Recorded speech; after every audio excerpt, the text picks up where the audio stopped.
오전에 성찬을 거행했기 때문에 오후에는 웨스트민스터 신앙고백 대신 마가복음을 계속해서 상고해 나가겠습니다.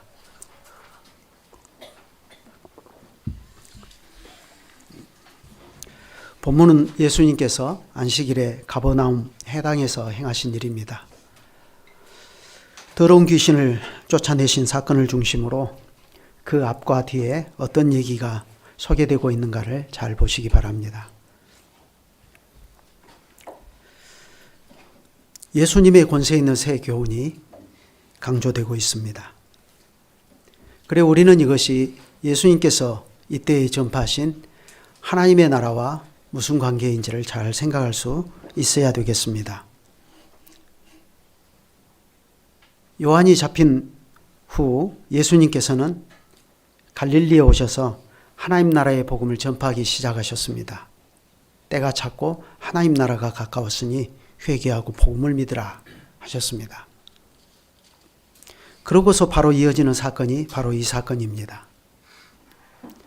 그렇기 때문에 이 사건은 예수님의 말씀대로 하나님의 나라가 가까이 왔다면 하나님 나라가 그러면 어떠한 형태로 온 것인지를 우리에게 잘 보여줍니다. 21절을 봅시다. 그들이 가버나움에 들어가니라 했습니다. 예수님께서는 이미 제자들을 택하셨고 제자들과 함께 가버나움으로 들어가셨습니다. 가버나움은 갈릴리 호수 북쪽 해안에 위치한 마을이지 않습니까? 그런데 예수님이 이곳으로 제자들과 함께 들어가셨습니다. 그들이 가버나움에 들어가니라. 우리는 이 말에서 그 배경을 모르기 때문에 이 말에서 아무런 감흥을 느낄 수가 없습니다. 그런데 배경을 알고 보면 그들이 가버나움에 들어가니라. 이 말이 참 거기에 깊은 의미가 암시되어 있다는 것을 알 수 있습니다. 그 배경은 가버나움이라고 하는 이 말 자체에 있습니다. 가버나움, 히브리식으로 발음하면 카페르나움입니다. 카페르는 동네라는 뜻이고 나움은 위로 혹은 위로자라는 뜻입니다. 그러므로 가버나움, 이 말을 해석하면 위로의 마을 혹은 위로자의 마을이라 그런 뜻이 됩니다. 사람들이 언제부터 이곳을 그렇게 부르게 되었는지 잘 모르겠습니다. 그러나 분명한 사실은 과거 하나님께서 선지자 이사야로 하신 말씀이 이 지점에서 생각이 납니다. 너희는 위로하라. 내 백성을 위로하라 하셨습니다. 이사야는 바벨론 포로 이전에 생활했던 선지자지만 그러나 하나님의 계시로 포로 생활하던 이스라엘 백성에게 이제 곧 고역의 생활이 끝나고 자유가 임할 것을 선포하는 맥락에서 이 말을 전했습니다.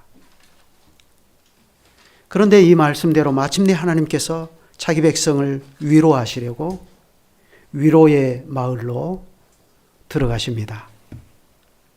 그러므로 그들이 가버나움에 들어가니라. 이것은 하나님의 신방을 이렇게 표현한 것입니다.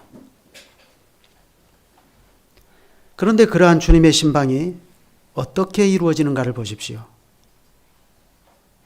이제부터 하나님께서 자기 백성을 위로하시려고 위로의 마을로 들어가셔서 자기 백성을 신방하시는데 주께서는 더러운 귀신을 쫓아내시고 자기 백성을 그러한 귀신의 압제에서 풀어 해방시켜 주십니다.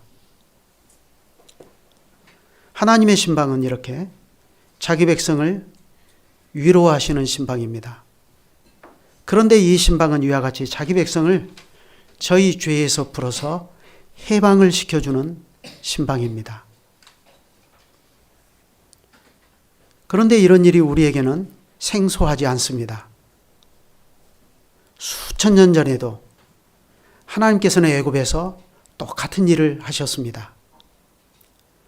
여러 해 후에 애굽 왕은 죽었고 이스라엘 자손은 고욕으로 인하여 탄식하며 부르짖으니 그 고욕으로 인하여 부르짖는 소리가 하나님께 상달한지라. 하나님이 그 고통 소리를 들으시고 아브라함과 이삭과 야곱에게 세운 그 언약을 기억하사 이스라엘 자손을 권념하셨더라 했습니다. 여기에 권념하셨더라 이 말이 하나님의 신방이라는 말입니다. 그런데 하나님의 이러한 신방이 이스라엘 자손에게는 구원이었습니다. 그러므로 하나님의 신방이 이스라엘 백성에게는 위로의 신방입니다. 그런데 똑같은 하나님의 신방이 애굽 사람들에게는 하나님의 심판이었습니다. 그러므로 애굽 사람들에게 하나님의 신방은 점령군입니다. 이때 예수님께서 제자들과 함께 가버나움에 들어가신 것도 똑같습니다. 하나님께서 자기 백성을 위로하시려고 위로의 마을로 들어가십니다. 그렇지만 그게 자기 백성에게는 해방이고 구원인데 마귀와 그 국권 조직에게는 점령군입니다. 이제부터 마귀와 그 수하의 귀신들은 도저히 감당할 수 없는 강적을 만나게 되는 것입니다.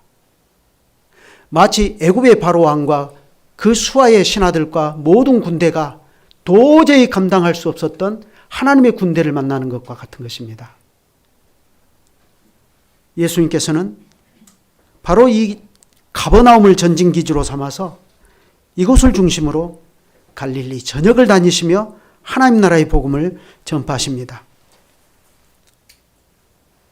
지금도 가버나움에는 회당이 잘 보존되어 있습니다. 물론 지금 반듯한 건물처럼 그렇게 되어 있는 건 아니고 기둥들 그리고 대리석으로 된 그 기둥들과 모세의 자리 이런 것들이 다 잘 보존되어 있어요. 그 제가 가봤거든요. 신학교 1기 졸업생들 졸업여행으로 예루살렘 갔었거든요. 이스라엘 땅 갔을 때 그때 이 가버나움을 가봤습니다. 그 가버나움에 회당이 있는데 우리 교회당 한 2개 정도 크기가 그래요. 나사렛 회당도 가봤는데 나사렛 회당은 이 교회당만 해요. 가버나움 회당은 좀 더 규모가 있고 큰 것도 아니에요. 근데 당시에는 가버나움에 그런 회당이 아주 여러 곳이 있었다고 들었습니다. 그런데 예수님께서는 안식일에 그 여러 회당 가운데 한 회당에 들어가신 것입니다. 예수님은 거기서 2가지를 하셨습니다.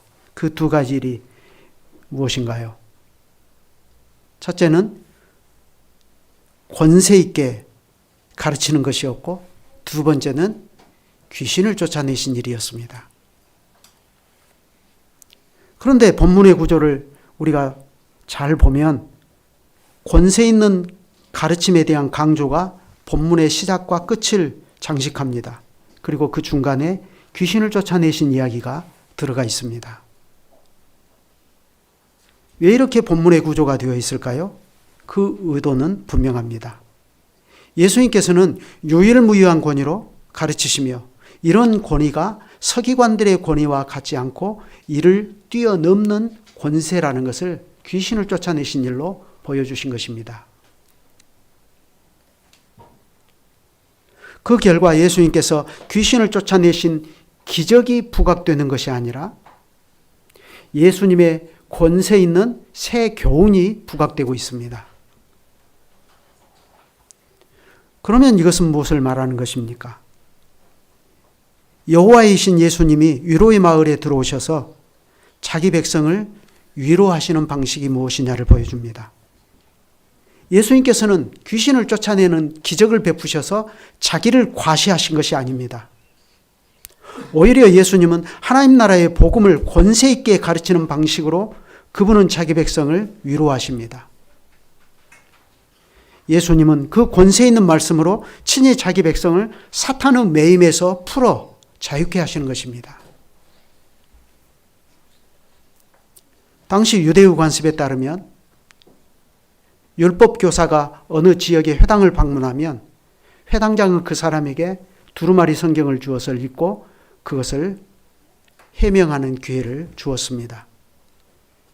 그래서 예수님도 설교하실 수 있었는데 반응이 이렇습니다.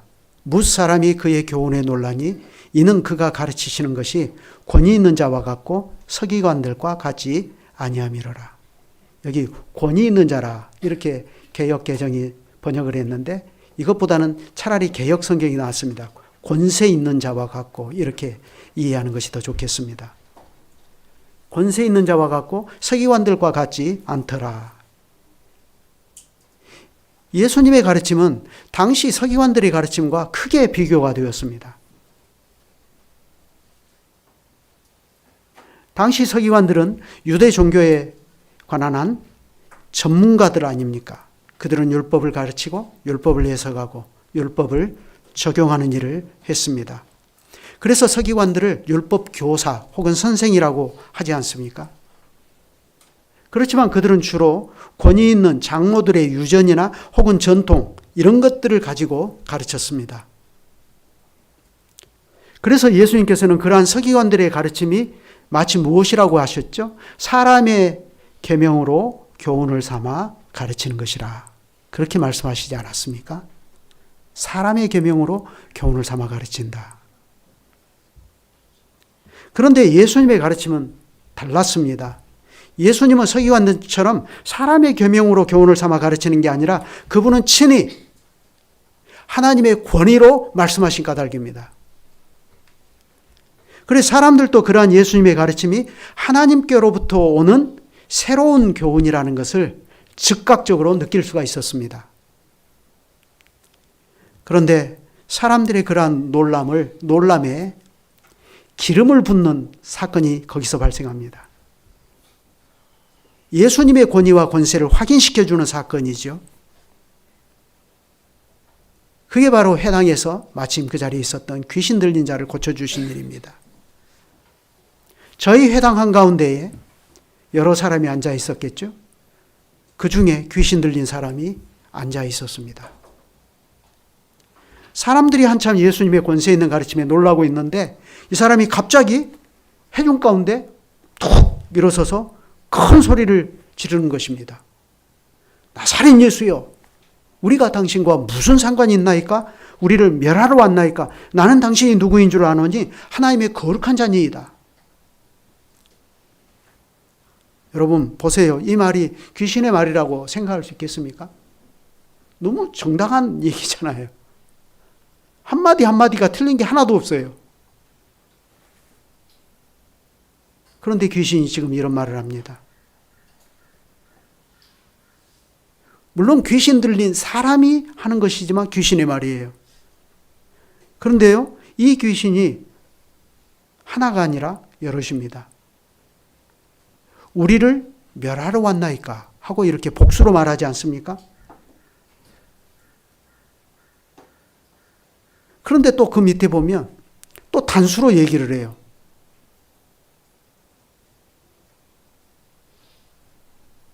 나는 당신이 누군 줄 아노니 하고 이렇게 단수로 말하잖아요. 귀신은 여럿이면서 또 하나입니다. 그러면 거기에는 우두머리가 있다는 얘기입니다.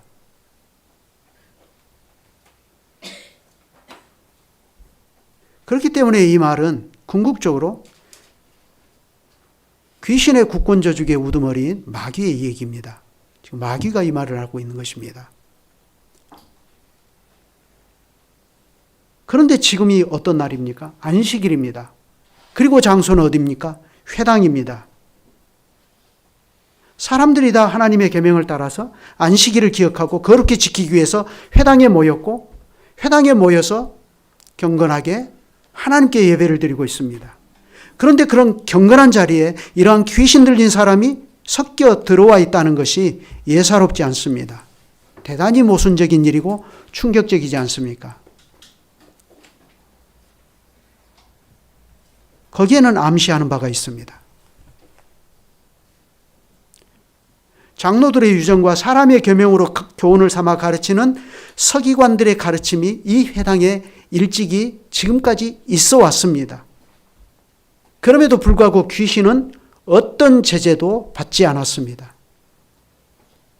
그러나 예수님께서 서기관들과 달리 권세 있는 큰 가르침으로 가르치시니까 귀신이 긴장했습니다.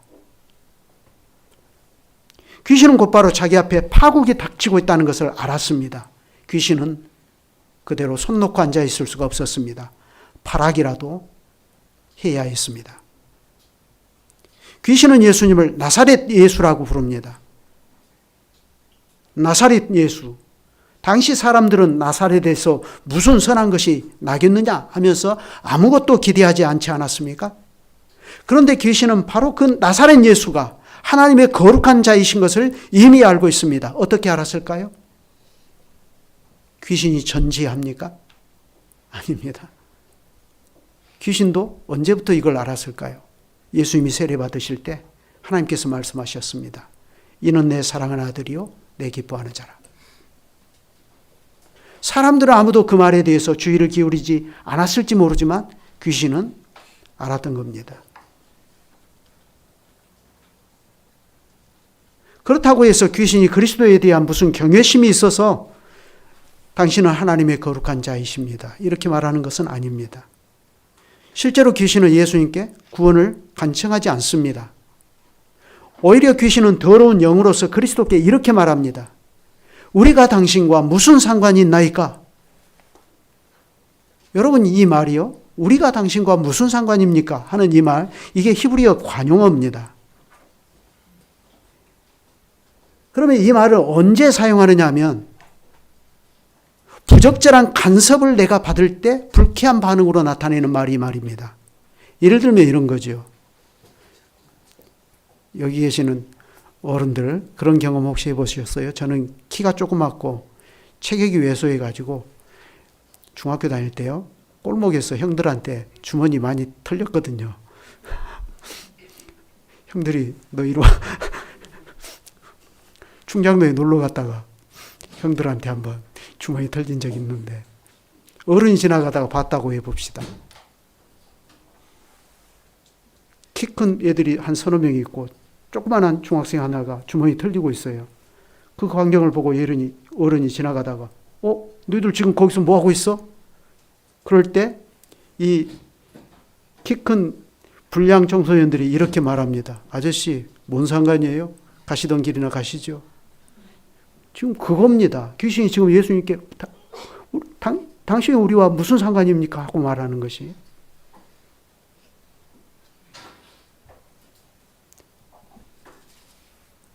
마귀는 지금 예수님에게 굉장히 불쾌한 반응을 보이는 겁니다. 도발을 하는 것이죠.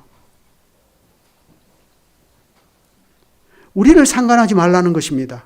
그러면서 이렇게 말해요. 우리를 멸하러 왔습니까? 마귀는 예수님께서 세상에 오신 목적이 자기들을 멸하려 오셨다는 것을 분명히 알고 있습니다. 확실히 예수님은 마귀의 일을 멸하려고 이 세상에 오시지 않았습니까? 요한일서 3장 8절에 그 사실을 분명히 말하죠. 죄를 짓는 자는 마귀에게 속하나니 마귀는 처음부터 범죄함이라. 하나님의 아들이 나타나신 것은 마귀의 일을 멸하려 하심이니라.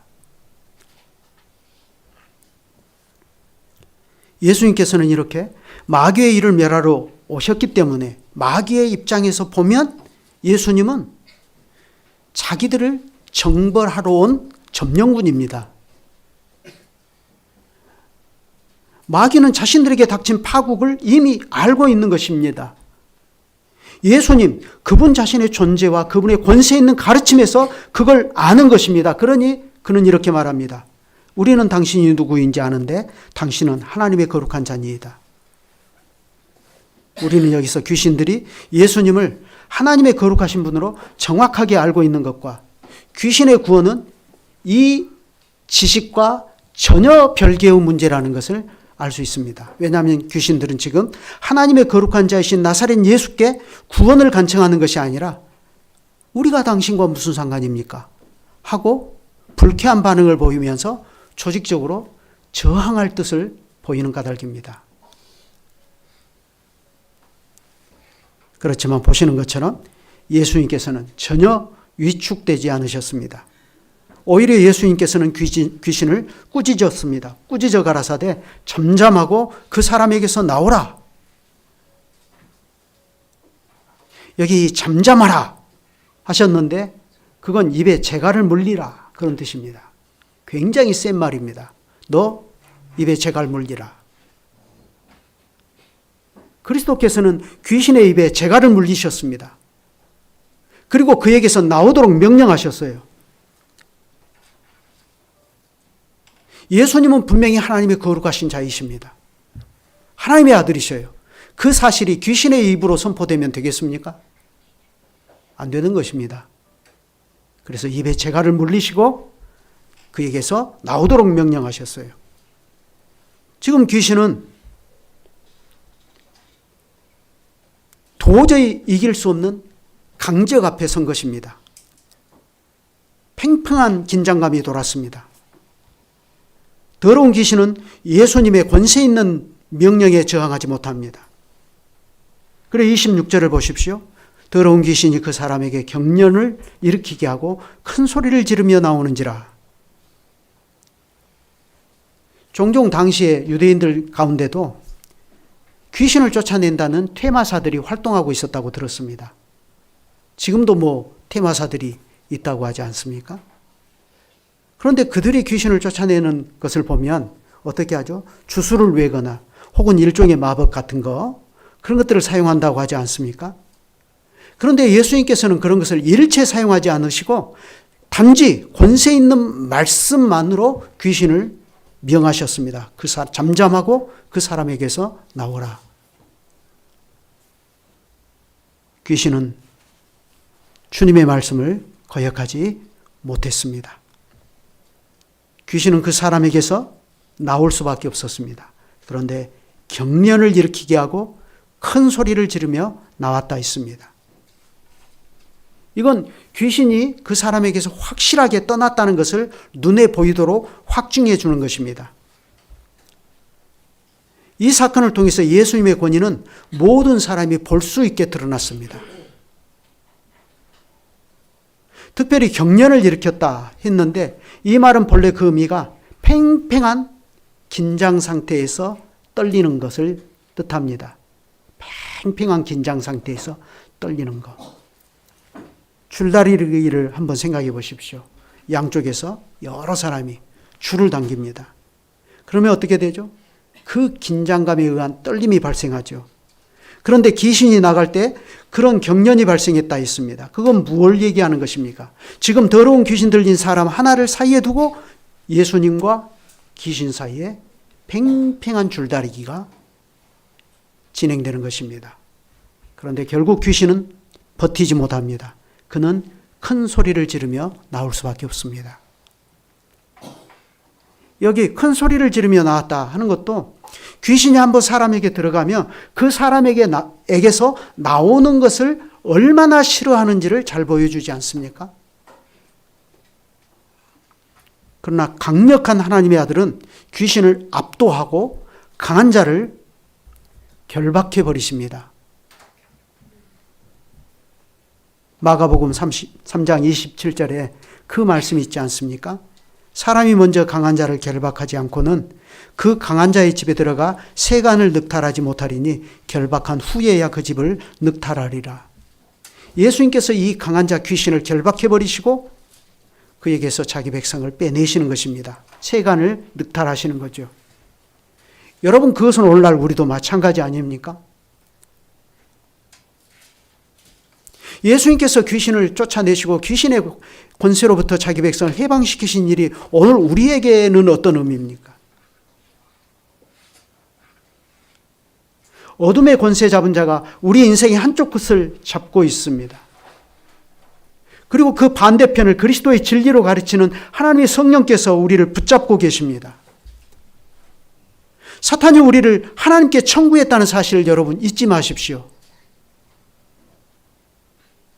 그렇지만 예수님께서는 너희가 믿음이 떨어지지 않도록 내가 너희를 위해 기도한다 하셨습니다. 그건 성령님도 마찬가지 아닙니까? 성신께서도 말할 수 없는 탄식으로 우리를 위해서 기도하십니다. 그래서 그리스도 안에서 우리에게 확정된 하나님의 사랑이 결코 헛되지 않게 하시는 것입니다.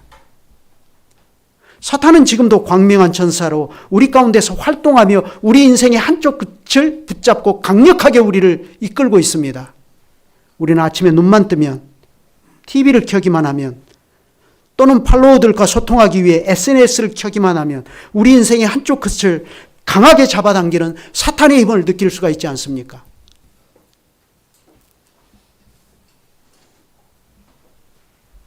왜냐하면 거기에는 온갖 세상 정신과 귀신의 가르침들이 우리들의 마음과 정신을 지배하려고 우리의 한쪽 끝을, 생각의 한쪽 끝을 계속해서 잡아당기는 까닭입니다. 그렇지만 주님께서 우리를 붙잡고 계십니다. 우리는 끊임없이 세상으로 기울여지려고 하지만 주님께서는 그러한 우리를 오늘도 주님의 말씀이 베풀어지는 자리로 이끄시고 우리에게 그리스도의 진리를 베풀어 주십니다. 예수님께서 십자가의 승리로 밝히 드러내버리신 사탄의 정체를 보여주시면서 너 거기에 이끌리면 안 된다 하고 교훈해 주십니다. 내가 너를 위하여 기도하지 않느냐 하십니다. 정신을 차려라 하십니다. 우리가 오늘날 이 시대에 귀신이 들려서 입에서 침을 흘리면서 다니는 일은 없습니다. 그렇지만 귀신의 정신과 귀신의 가르침은 지금도 우리 전체 사방을 휘어감고 있지 않습니까?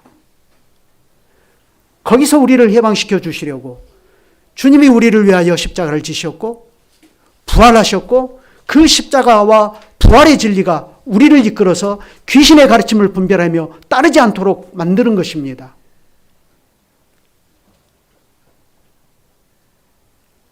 그러한 방식으로 예수님께서는 귀신의 붙잡힘과 속박에서 자기 백성을 풀어 자유하게 해 주십니다. 그런데 보세요. 본문에서 주님이 해방시켜 주신 이 사람은 실로 행운아라고 할 수 있습니다. 얼마나 행복한 사람입니까? 그런데 마가복음은 이 사람의 정체에 대해서 침묵합니다. 대신 뭐가 강조되고 있죠? 다 놀라 서름으로 이르되 이는 어찌미냐 권세 있는 새 교훈이로다 더러운 귀신들에게 명한즉 순종하는도다 하더라. 그래서 결과적으로 예수의 소문이 온 갈릴리 사방에 퍼지더라 했습니다.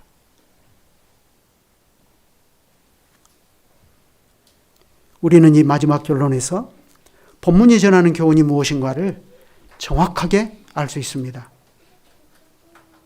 본문은 귀신을 쫓아내시는 예수님의 신기한 능력을 소개하는 데 주력하지 않습니다. 또 예수님의 능력으로 귀신의 권세에서 해방된 이 사람, 이 사람 참 행운하다, 그걸 말하려고 하는 것도 아닙니다. 오히려 본문은 예수님께서 권세 있는 말씀으로 귀신을 쫓아내시고 귀신의 권세에서 자기 백성을 풀어 자유케 하시는 하나님 나라의 모습을 보여줍니다. 때가 찼고 하나님 나라가 가까웠으니 회개하고 복음을 믿으라 하시는 이 예수님의 말씀처럼 하나님의 나라가 지금 어떠한 모습으로 우리 곁에 와 있는가를 이 사건이 보여주는 것입니다. 하나님의 나라가 임함은 마귀의 일을 멸하는 것으로서 가시적으로 드러나는 것입니다.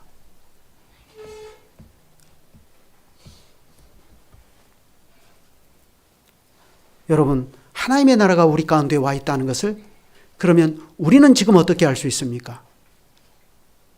이 교회당에서 귀신의 가르침이 그 명백한 정체를 드러내버리고 하나님 나라의 진리가 여기에서 선포되고 있고 그 진리가 회중을 이끌고 있다는 사실에서 하나님의 나라가 여기에 와 있다는 것을 우리는 확인할 수 있습니다. 그래서 교회의 강단에서 하나님의 복음 강설이 순수하게 전파되는 것이 그토록 중요한 것입니다.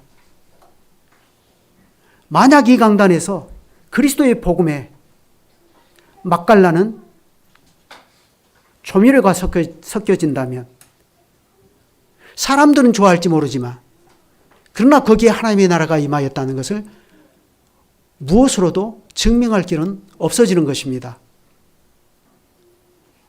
복음의 순수한 강설. 그래서 이 땅 위에 거룩한 교회는 반드시 필요한 것입니다. 하나님 나라를 증명하기 위해서. 그런데 보세요. 서기관들이 사람의 계명으로 교훈을 삼아 가르치는 그 현장에서는 어떤 일이 벌어지고 있었습니까? 안식일이었고 하나님께 예배하는 회당이었음에도 불구하고 사람들이 단정하게 모여서 하나님의 율법으로 가르침을 받고 하나님께 예배를 드리는 그 장소인데 거기에 마귀의 마수가 지금 뻗어 있습니다.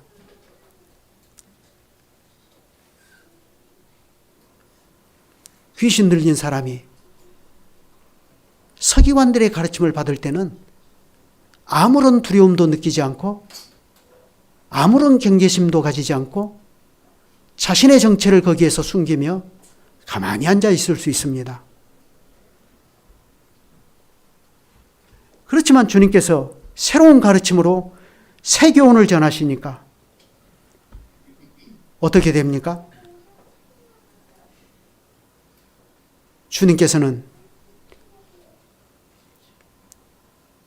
귀신 들린 자가 그 자리에 더 이상 앉아있지 못하도록 만들어버리십니다. 귀신의 가르침이 거기에 서 있지 못하도록 만들어버리시는 것입니다.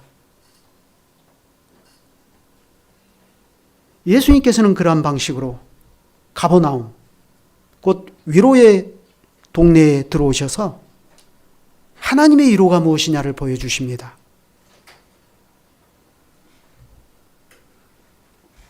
이와 같이 하나님 나라의 왕이 오시면 왕이 자기 백성을 흑암의 권세로부터 빼내는 구원의 일이 적극적으로 발생합니다.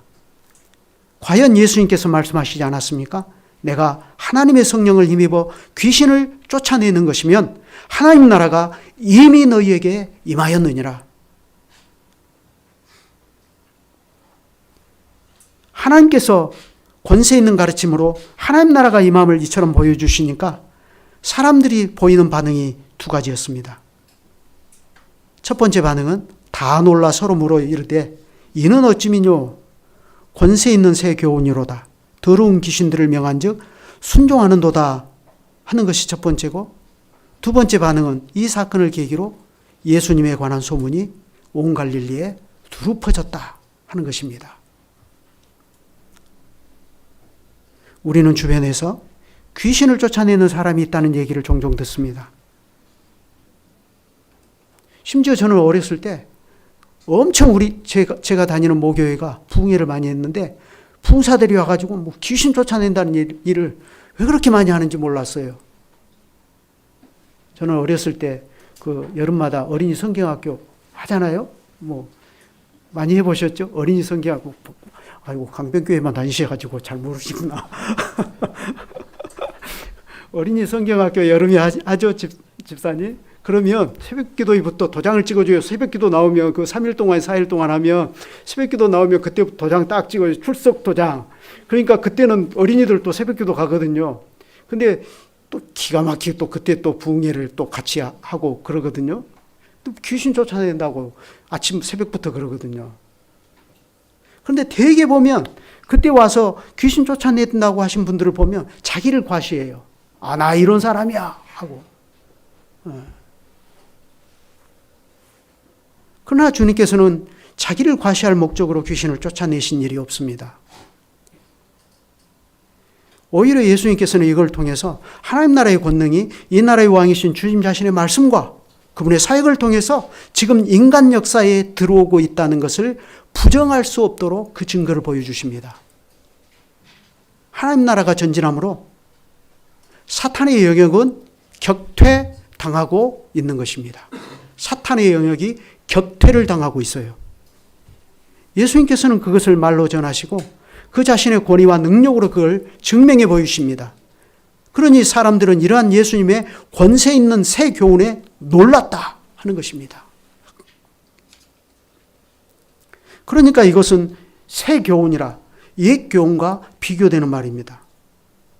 그러면 옛 교훈이 뭘죠? 말할 것도 없어요. 서기관들이 사람의 계명으로 교훈을 삼아 가르치는 거죠.